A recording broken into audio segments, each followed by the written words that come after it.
પૂર્વ વડાપ્રધાન પંડિત જવાહરલાલ નહેરુની પુણ્યતિથિ નિમિત્તે કોંગ્રેસ સમિતિ દ્વારા શ્રદ્ધાંજલિ અર્પણ કરાઈ।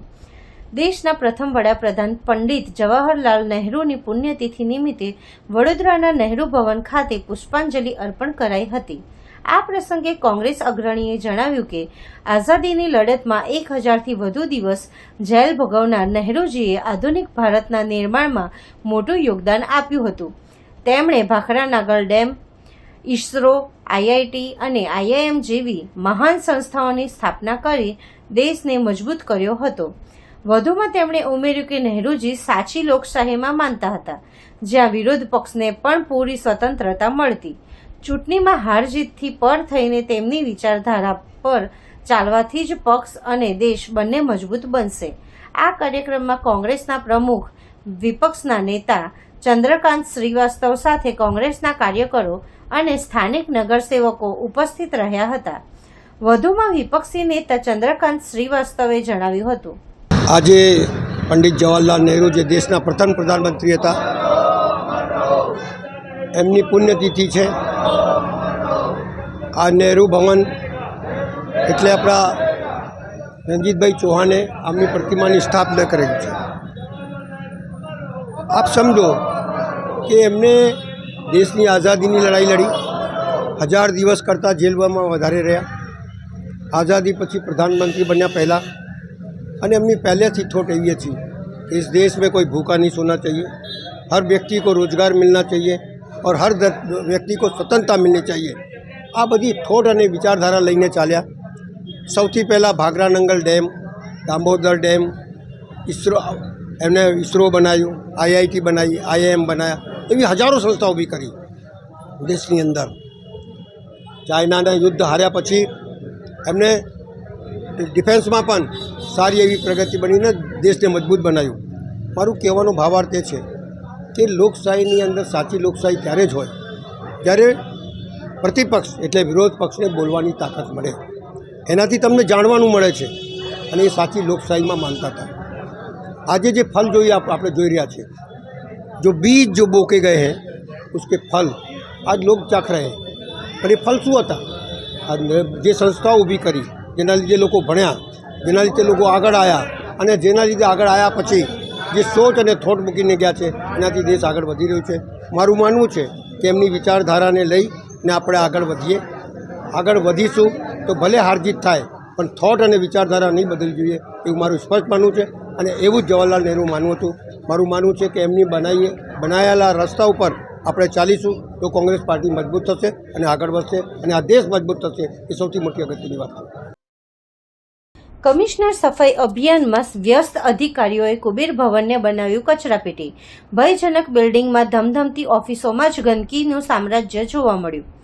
એક તરફ વડોદરા મ્યુનિસિપલ કમિશનર અને કાઉન્સિલરો સ્વચ્છતા અભિયાન હેઠળ જાતે સફાઈ કરી રહ્યા છે, ત્યારે બીજી તરફ કુબેર ભવન ખાતે સરકારી બાબુઓની મોટી બેદરકારી સામે આવી છે।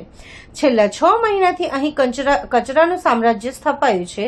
કચરામાં મોટેભાગે પાણીની બોટલો અને ચાના કપ છે, જે દર્શાવે છે કે ખુદ પીડબ્લ્યુડી અને સરકારી અધિકારીઓ જ અહીં ગંદકી ફેલાવી રહ્યા છે। આ સાથે જ પરિસરમાં 6 થી 7 સરકારી ગાડીઓ ભંગાર હાલતમાં મૂકી દેવાઈ છે।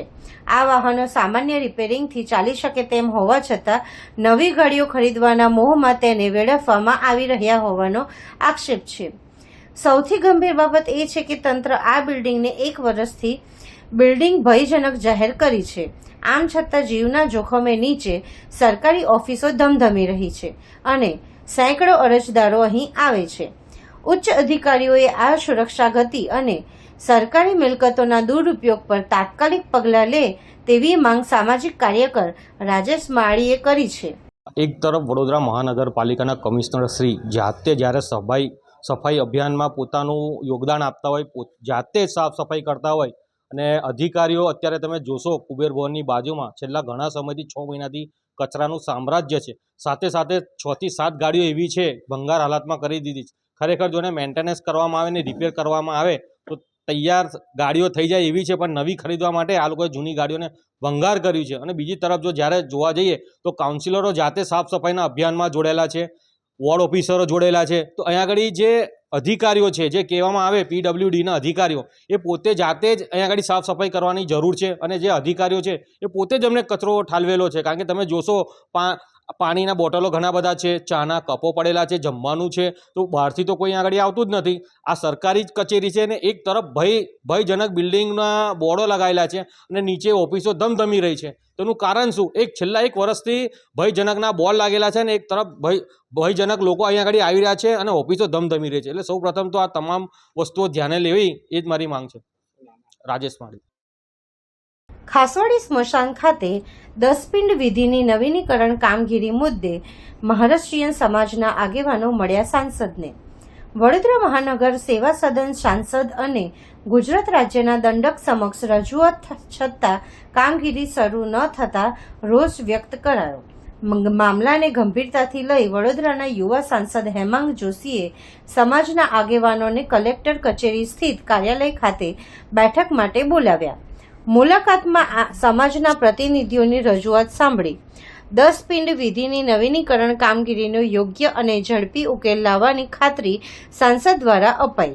મહારાષ્ટ્રીયન સમાજ દ્વારા આજે એક સંવેદનશીલ બાબતે રજૂઆત કરવામાં આવી છે. એમનું જે સ્મશાનની જગ્યા છે કે જ્યાં મહારાષ્ટ્રીયન સમાજ દ્વારા એક એમની ટ્રેડિશનલ વિધિ થતી હોય છે, 10 દિવસ એમની વિધિ ચાલતી હોય છે.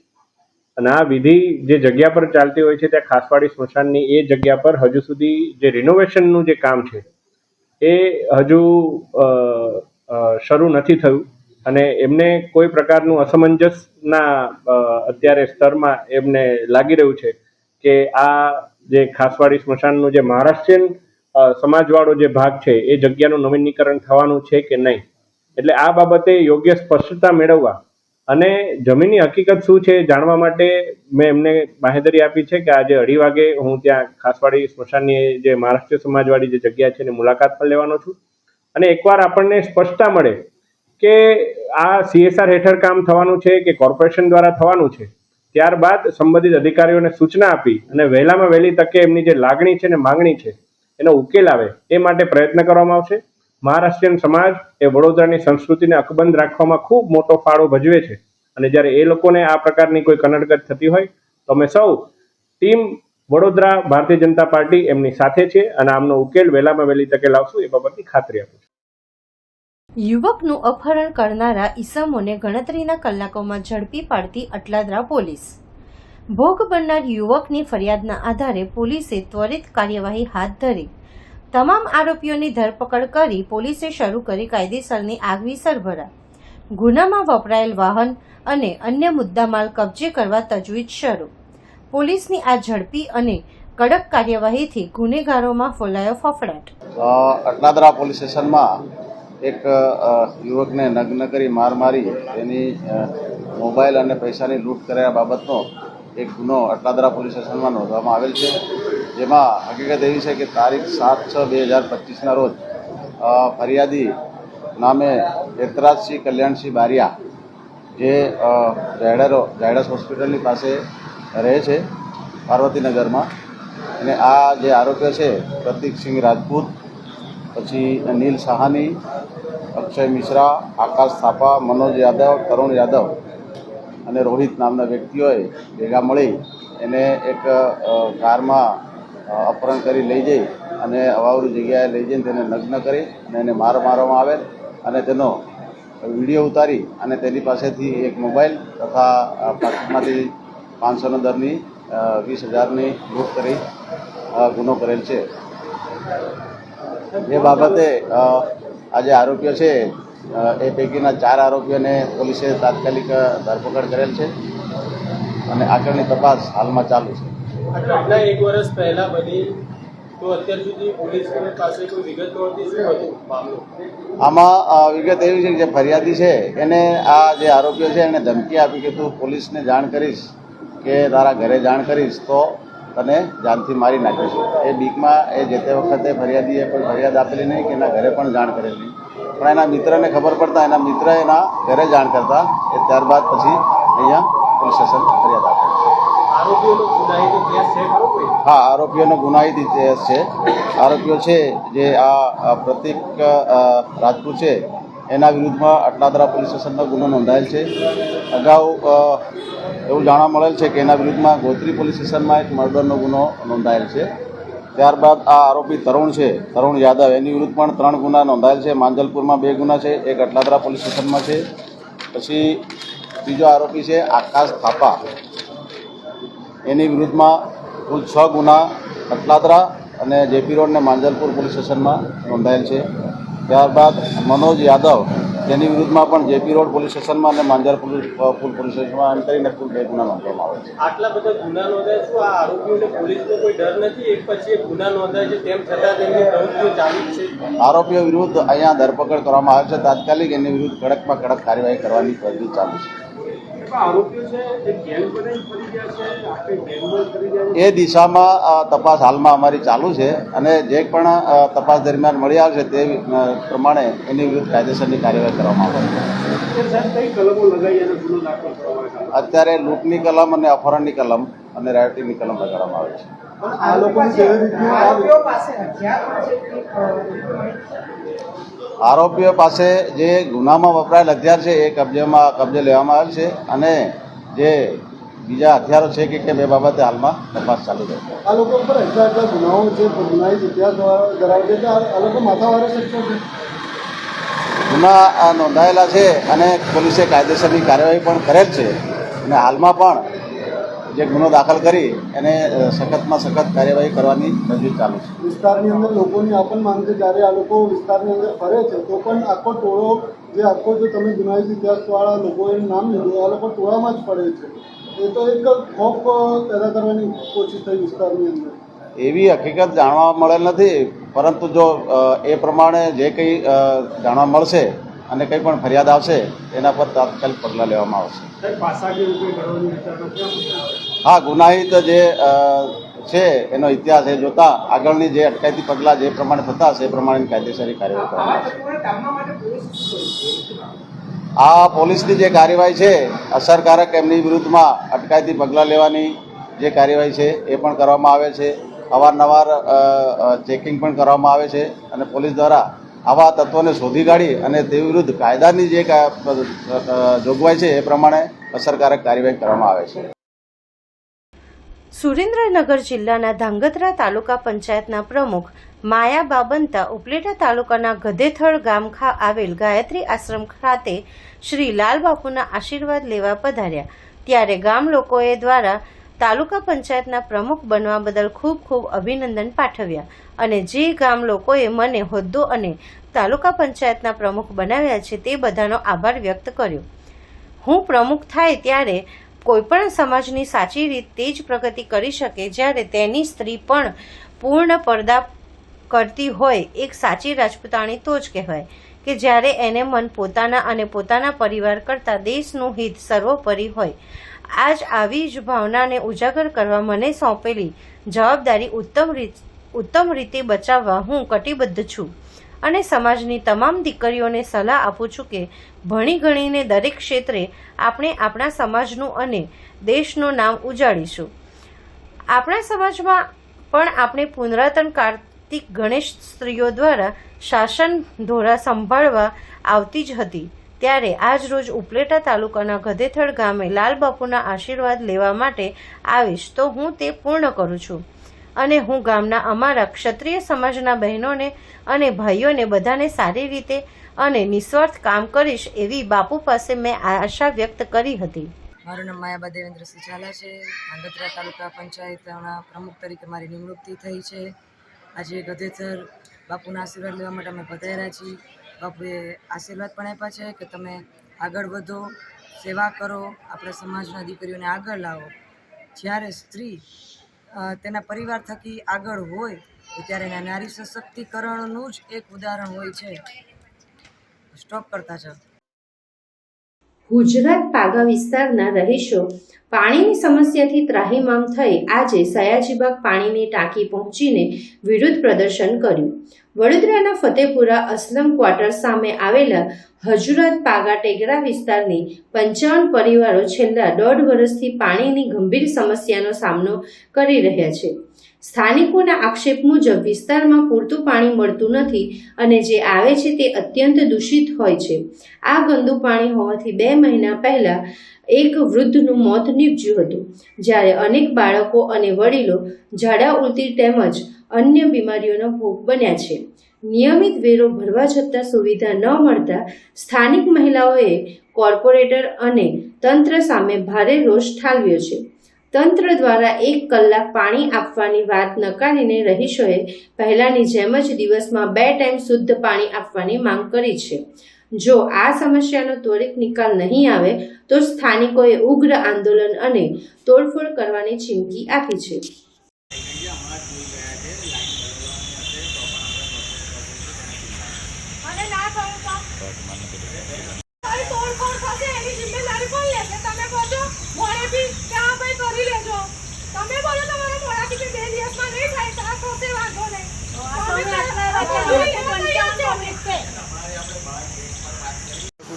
અમારા ફતેપુરા ઉજ્જૈન ટેકરા છે, અસલમ ક્વાર્ટર્સના સામે.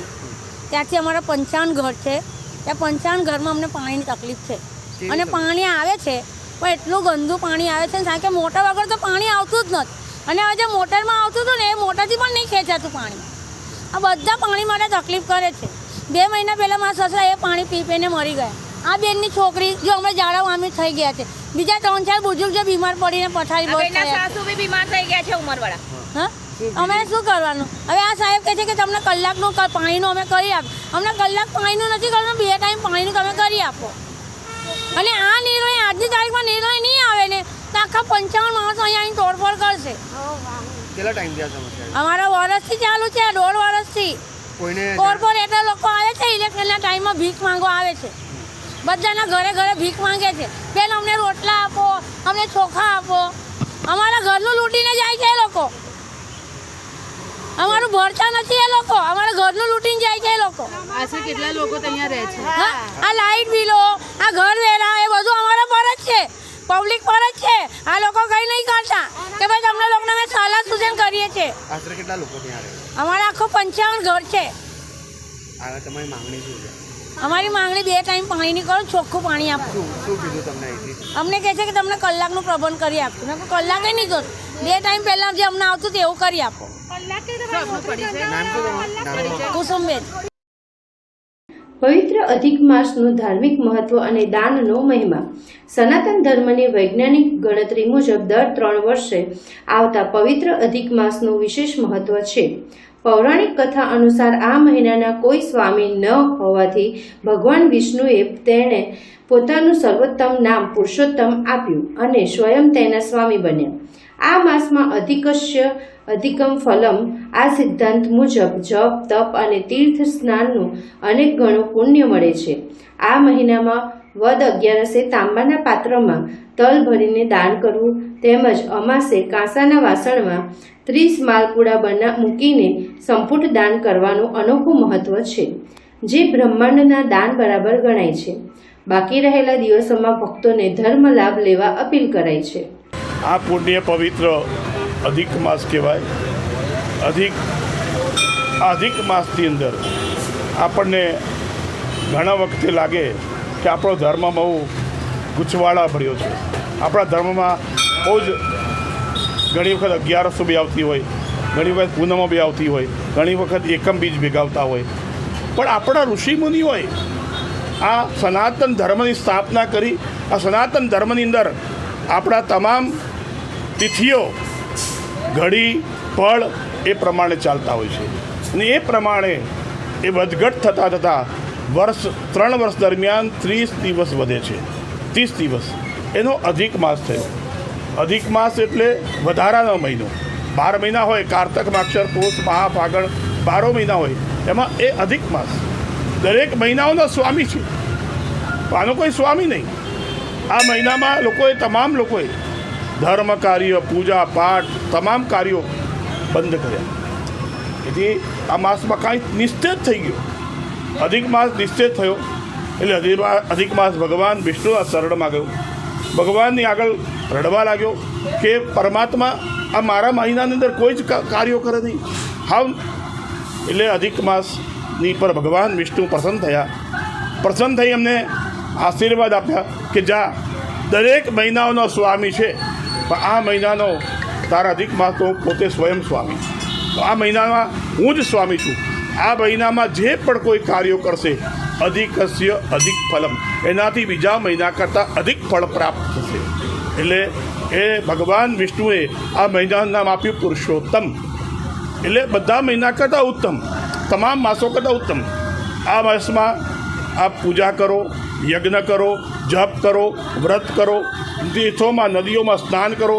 એનો ખાસ વિશેષ મહિમા છે, ખૂબ ઉત્તમ છે.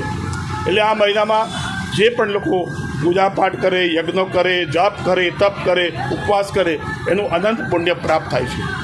આ માસની અંદર ઘણા એક સમયે ભોજન કરે, ઘણા એકલો મગ ખાઈને જમે છે, ઘણા એક ધારણા પાડના એક દિવસ જમે, એક દિવસ હાવ નકોરડો, ઘણા અનેક પ્રકારના ઉપવાસો હોય, એનું અનંત પુણ્ય થાય છે. આવતીકાલે આ માસમાં 11 છે, સુદ 11, અને 11 સાથે આવતીકાલે વ્યતિપાત યોગ છે. વ્યતિપાત યોગની અંદર તાંબાના પાત્રની અંદર તલ ભરી એનું દાન કરવાથી બહુ મોટું પુણ્ય પ્રાપ્ત થાય છે. વ્યતિપાતના દિવસે તાંબાનું પાત્ર, તાંબાનું વાસણ લઈ એમાં તલ ભરી દાન આપવાનું ખૂબ મોટું મહત્ત્વ છે. ત્યારબાદ આ માસના અંતમાં અમાવસના દિવસે સંપુટનું દાન, કાંસાના વાસણમાં માલપુડા 30 માલપુડા મૂકી એને એ સંપુટ કહેવાય. એનું ખૂબ મોટો મહિમા છે. એને બ્રહ્માંડનું દાન કર્યાનું પ્રાપ્ત થાય છે, પુણ્ય પ્રાપ્ત થાય છે. ત્યારબાદ આ મહિનામાં સપ્તધાન્ય બ્રાહ્મણોને, બહેનોને, ભાણિયાને જમાડો. આ મહિનામાં ખૂબ મોટું પુણ્ય પ્રાપ્ત થાય છે અને એ જ કરવાથી આપણું કલ્યાણ થાય છે. તમામ ભક્તોને મારી વિનંતી છે, હજુ અધિક માસના 15-20 દિવસ બાકી છે. આવો, ભગવાનનું પૂજન કરો, જપ કરો, તીર્થોમાં સ્નાન કરો. એનો ખૂબ મોટો મહિમા છે. વડોદરા શહેરના ઐતિહાસિક અને સતત વ્યસ્ત રહેતા ન્યાય મંદિર વિસ્તારમાં અચાનક તણાવનો માહોલ સર્જાયો છે. અહીં એક જ કોમના 2 જૂથ વચ્ચે કોઈ અગમ્ય કારણોસર ઉગ્ર બોલાચાલી થઈ હતી, જે જોતજોતામાં હિંસક મારામારીમાં ફેરવાઈ ગઈ હતી. આ અથડામણ દરમિયાન બંને પક્ષો દ્વારા સામસામે ભારે પથ્થરમારો કરવામાં આવ્યો. રસ્તા પર નાસભાગ મચી ગઈ હતી. અચાનક બનેલી આ ઘટનાને કારણે સ્થાનિક વેપારીઓ અને રાહદારીઓમાં ભારે ભય અને ચિંતાનો માહોલ જોવા મળ્યો હતો અને સમગ્ર બજારમાં અફરાતફરી વ્યાપી ગઈ હતી. ઘટનાની ગંભીરતાને જોતા જ સ્થાનિક પોલીસ સહિત ઉચ્ચ અધિકારીઓનો મોટો કાફલો તાત્કાલિક ઘટના સ્થળે દોડી આવ્યો હતો અને પરિસ્થિતિ પર કાબૂ મેળવ્યો હતો. હાલ ઇચ્છનીય ઘટના ન બને તે માટે સમગ્ર વિસ્તારમાં ચુસ્ત અને પુખ્ત પોલીસ બંદોબસ્ત ગોઠવી દેવામાં આવ્યો છે. પોલીસે આસપાસના સીસીટીવી ફૂટેજ અને અન્ય પુરાવાઓ એકત્રિત કરી તોફાની તત્વોની ઓળખ કરવાની તજવીજ હાથ ધરી છે અને કાયદેસર વધુ તપાસ આગળ ધપાવી છે. વડોદરાના દાંડિયા બજાર વિસ્તારમાં આવેલ રાજા રણછોડજીનું મંદિર ખાતે વિષ્ણુ યાગનું આયોજન. વડોદરાના દાંડિયા બજાર વિસ્તારમાં આવેલ 170 વર્ષ જૂના રાજા રણછોડજીનું મંદિર ખાતે વિષ્ણુ યાગનું આયોજન કરવામાં આવ્યું છે, જેમાં મોટી સંખ્યામાં ભક્તો જોડાયા. વિષ્ણુ યાગ બાદ રાજા રણછોડજીનું મહાપ્રસાદનું પણ આયોજન કરવામાં આવ્યું. આ દાંડિયા બજાર ખાતે શ્રી રાજા રણછોડજીનું મંદિર છે. આ મંદિરની એક પ્રસિદ્ધ એવી છે, 170 વર્ષ જૂનું આ મંદિર છે અને આ મંદિરની અંદર જે પ્રાણ પ્રતિષ્ઠા થયેલી હતી એ મંદિરની અંદર મૂર્તિ સ્વયં વાવમાંથી પ્રસિદ્ધ થયેલી હતી અને વાવની અંદર પ્રસિદ્ધ થયા પછી 170 વર્ષથી અહીંયા આગળ રાજા રણછોડજી દાંડિયા બજાર ખાતે પધારેલા છે. આજે 170 વર્ષની અંદર એવું કહેવાય તો પ્રથમ વખત દાંડિયા બજાર ખાતે રાજા રણછોડજીના સાનિધ્યમાં વિષ્ણુ યાગનું આયોજન અને મહાપ્રસાદીનું આયોજન કરેલું છે અને આ આયોજન રાજા રણછોડજીના સાનિધ્યની અંદર રાજા રણછોડજીની એની કૃપાથી મહાપ્રસાદી, મને એવું જ્યાં સુધી લાગે છે વડોદરા ખાતે આ પ્રથમ એવી જે મહાપ્રસાદી હશે જે રાજા રણછોડજીની હશે. પ્રસાદી બધાની હોય છે, દરેક ભગવાનની હોય છે, પણ રાજા રણછોડજીની પ્રસાદી આ વખતે પ્રથમ વખત રાખી છે.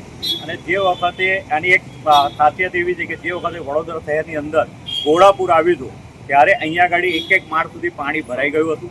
તે વખતે એ પાણીમાંથી મૂર્તિ સ્વયં પાણીની ઉપર રહી અને તે વખતે લોકોને દર્શન કરાયા હતા. આ વાતને અમારી જે આગળ પેઢી હતી એમને અમને કીધી હતી. અત્યારે અમારે ત્રીજી પેઢી છે જે અહીંયા મંદિરની અંદર વ્યવસ્થાના ભાગરૂપે જોઈ રહી છે. વર્ષોની પરંપરા અનુસાર જેઠ સુદ એકમથી જેઠ સુદ દસમ સુધી તીર્થ ક્ષેત્ર ચાણોદમાં ઉજવાતા ગંગા દશહરા મહોત્સવની સોમવારે ભક્તિસભર પૂર્ણાહુતિ થઈ. ગંગા દશહરા પર્વ વાણી, કર્મ અને વિચારોથી થયેલા 10 પ્રકારના પાપ દોષમાંથી મુક્તિ આપનારો હોય. આ મહોત્સવ દરમિયાન ગુજરાતભરમાંથી લાખો ભાવિકોએ તીર્થ ક્ષેત્ર ચાણોદ ખાતે પધારી આ પુણ્યકારી પર્વનો લાભ લીધો. રાજા ભગીરથના 60,000 પુત્રોના આત્માના મોક્ષાર્થે ગંગાજીનું પૃથ્વી પર અવતરણ થયું. ગંગાજીનું પૃથ્વી પર અવતરણ થયું તેની સ્મૃતિમાં વર્ષોથી પરંપરા વડોદરા જિલ્લાના દક્ષિણ પ્રયાગ તીર્થ ક્ષેત્ર ચાણોદના પ્રસિદ્ધ મલ્હારરાવ ઘાટના કિનારે ગંગા દશહરા મહોત્સવ અત્યંત શ્રદ્ધા ભક્તિપૂર્વક ઉજવાય છે. ચાલુ વર્ષે સપ્તમીની તિથિનો ક્ષય હોવાથી આ મહોત્સવ અધિક જેઠ સુદ એકમ તારીખ 17 મેથી પ્રારંભ થઈ અધિક જેઠ સુદ દસમને તારીખ 25 મે સુધી 9 દિવસ સુધી ઉજવાયો. આ મહોત્સવમાં સંતો, મહંતો, રાજકીય આગેવાનો અને ગુજરાતભરમાંથી લાખો ભાવિકોએ પધારી નર્મદા સ્નાન, પૂજન અર્ચન અને સંધ્યાકાળની મહાઆરતીનો પાવનકારી લાભ લીધો. તારીખ 25 મે સોમવારના રોજ આ મહોત્સવનો અંતિમ દિન હોય. છેલ્લા 9 વર્ષની પરંપરાને જાળવી રાખી મત વિસ્તારના ધારાસભ્ય શૈલેષ મહેતા અને તેઓના પરિવારે પૂર્ણાહુતિ, પૂજન અર્ચન અને મહાઆરતીમાં ભક્તિભાવપૂર્વક જોડાઈ કૃતાર્થ થયા હતા. છેલ્લા 9 વર્ષથી આજે આ 9મું વર્ષ પૂરું થયું છે. ગંગા દશહરાની શરૂઆત અને પૂર્ણાહુતિની પૂજા, આરતી, અભિષેકનો લાભ મળે છે. માં નર્મદાને મળવા જ્યારે ગંગાજી આવતા હોય અને ચાંદોદ એ પુણ્યભૂમિ છે, અહીંયા હજારોની સંખ્યામાં લોકો મલ્હારરાવ ઘાટ પર માં નર્મદાની આ ગંગા દશહરાની આરતી માટે આવતા હોય છે, એના દર્શન માટે આવતા હોય છે. ત્યારે આજે આ ગંગા દશહરાની પૂર્ણાહુતિ થઈ છે. હું માં નર્મદા અને માં ગંગાને પ્રાર્થના કરું છું કે અહીંયા જે કોઈ ભક્તો આવ્યા હોય અને જે કોઈ મનોકામના લઈને આવ્યા હોય તમામની મનોકામના પૂર્ણ કરે અને ખાસ કરીને દરબાવતી વિધાનસભાના તમામ નાગરિકો પર માં નર્મદા અને ગંગાના આશીર્વાદ વરસતા રહે એ જ આજે પ્રાર્થના કરું. રાજ્યપાલ શ્રી આચાર્ય દેવવ્રતજીએ અંકલેશ્વર તાલુકાના નવા કાંસિયા ગામની માધ્યમિક શાળાના સામાન્ય ઓરડામાં રાત્રિ વિશ્રામ કર્યો. રાજ્યપાલ શ્રી આચાર્ય દેવવ્રતજીએ અંકલેશ્વર તાલુકાના નવા કાંસિયા ગામની શાળાના સામાન્ય ઓરડામાં રાત્રિ વિશ્રામ કર્યા બાદ ઉઘડતી સવારે વસમા ગ્રાઉન્ડમાં સરકારી માધ્યમિક અને ઉચ્ચતર માધ્યમિક શાળાના વિદ્યાર્થીઓ, ગ્રામજનો તેમજ યુવાનો સાથે યોગા અભ્યાસ કર્યો હતો. સરકારી માધ્યમિક અને ઉચ્ચતર માધ્યમિક શાળા પાસે આવેલા વાસમા ગ્રાઉન્ડમાં પરોઢિયે યોજાયેલા યોગ સત્ર દરમિયાન રાજ્યપાલશ્રીએ શાળાના વિદ્યાર્થીઓ અને ગ્રામજનો સાથે યોગા અભ્યાસ અને પ્રાણાયામ કરી તેમના આરોગ્યલક્ષી ફાયદાઓ વિશે વિસ્તૃત માહિતી આપી હતી. તેમણે જણાવ્યું હતું કે પ્રતિ દિવસ યોગા અભ્યાસ કરવાથી શરીર તંદુરસ્ત રહે છે અને મન એકાગ્ર બને છે અને જીવનમાં સકારાત્મક ઉર્જાનો સંચાર થાય છે. યોગથી શરીરની લચકતા વધે છે, શરીરમાં લોહીનો સંચાર વધે છે, તેથી અનેક રોગોમાં ફાયદાકારક છે.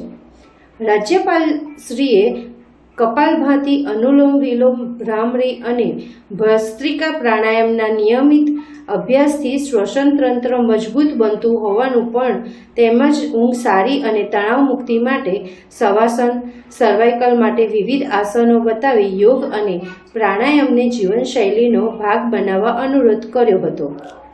બુટલેગર અને રેતી માફિયાઓને ભાજપ હોદ્દા આપશે તો પછી આમ જ થશે ને. ડભોઈ તાલુકા ભાજપ અનુસૂચિત જનજાતિ મોરચાના મંત્રી અને કરનાળીના રહેવાસી ભરત ઉર્ફે ભૂપિન તડવીએ કર્યો નિર્દોષ પરિવાર પર હુમલો. ભરત ઉર્ફે ભૂપિન તડવી ડભોઈ તાલુકાના કરનાળી ગામે ગેરકાયદેસર રેતી ઉલેચવાનો તેમજ પોલીસના આશીર્વાદથી કરે છે વિદેશી દારૂનો વેપલો. કરનાળી પાસેના ત્રિવેણી સંગમ નજીકમાં સાંઈ ભોજનાલયની પાસે ભૂપિન અને તેના સાગરીતો દારૂ વેચતા ગયા હોય છે. જે બાબતે ટોકતા ભોજનાલય ચલાવતા પરિવાર પર કર્યો હુમલો. ભૂપિન તડવી અને તેના સાથી મિત્રોએ ભોજનાલય ચલાવતા રમેશભાઈ સુખાભાઈ તડવી, નયનાબેન તડવી અને તેમના પુત્રો રસિક તડવી અને મુકેશ તડવી પર ગળદાપાટોથી કર્યો હિંસક હુમલો. રમેશભાઈ સુખાભાઈ તડવીને માથાના અને શરીરના ભાગે ગંભીર ઈજાઓ પહોંચતા 108 મારફતે ડભોઈ ખાનગી હોસ્પિટલ સારવાર અર્થે ખસેડાયા. આ વખતે તો બચી ગયા, બીજી વાર મળ્યા તો પતાવી જ દઈશું. ભૂપિન તડવીએ પરિવારને જાનથી મારી નાખવાની ધમકી આપી. રમેશ સુખાભાઈ તડવીએ આ અંગે ચાણોદ પોલીસ સ્ટેશનમાં નોંધાવી ફરિયાદ. 31 માર્ચના જાહેર થયેલી યાદીમાં ભાજપાએ ડભોઈ તાલુકા અનુસૂચિત જનજાતિ મોરચાના મંત્રી તરીકે ભરત ઉર્ફે ભૂપિન તડવીની વરણી કરતા વિરોધનો સૂર ઉઠ્યો હતો, જેની મીડિયાએ પણ નોંધ લીધી હતી. આવી ભાઈગીરીની માનસિકતા ધરાવતા અને ભાજપના આશીર્વાદથી ફાટી વાગેલા તત્વો પર પોલીસ તંત્ર લગામ રાખે તે જરૂરી.